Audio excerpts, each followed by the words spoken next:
Ya confirma el General Manager del Samselco, Engineer Edgardo Ancheta, kay nuway pursigi el bidding del IMC o Investment Management Contract del Disyembre 1 como cosa sila yaman schedule de mas temprano. Asugun con Ancheta, ya tiene que mover sila con el bidding para na otro año. Después extende con el periodo del due diligence, kaya dali sila con el mga investors del IMC desde el Noviembre 4 hasta Disyembre 23 este año. El bidding di aton upon the request of the two bidders, yan move kita to next year, no, early next year. Supposed to be December 1 manakel.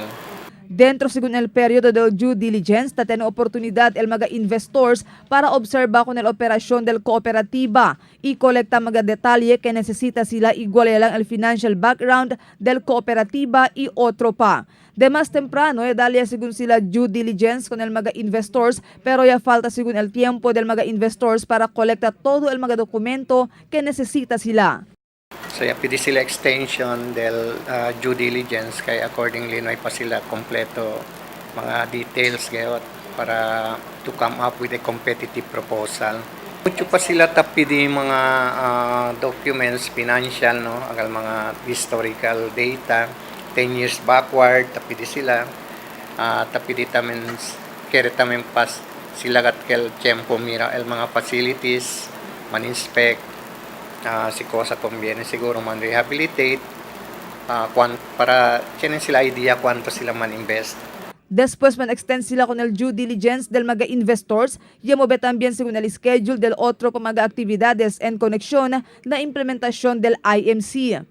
And then el di aton last day to request data na del December 19 and the last day to submit clarificatory questions sa lena bidders, no, si tiene pa sila kere man inquire gayot ara este día December 28.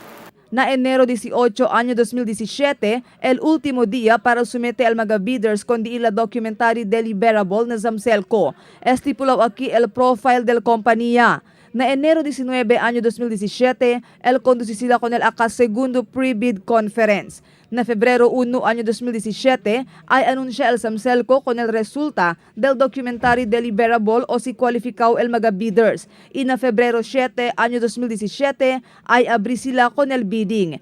Ya sa también klaro si Ancheta kay el Meralco y aboitis ya lang el kwalifikaw para entra na bidding.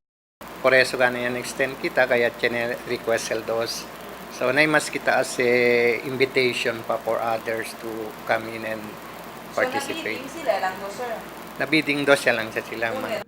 Marifita Mayo, Dateline Zamboanga.